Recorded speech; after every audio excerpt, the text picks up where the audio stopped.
Hello, it's Jeff Dvorak with another weekly update with the construction progress here at Hinsdale Central High School. Starting with the natatorium, the finishes are underway and cleaning throughout. The pool is now filled and mechanical equipment is running.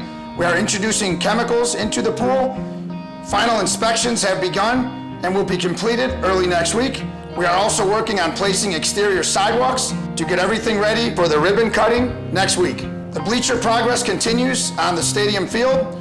Press box is being placed today. The final track surface and striping is also now completed.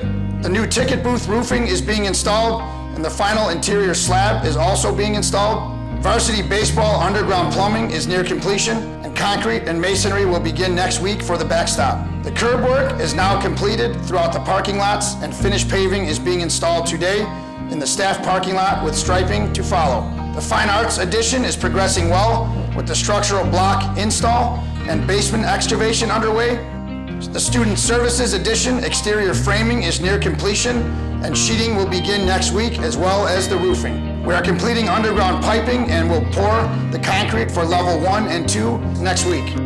Classroom remodels are also now completed, awaiting furniture.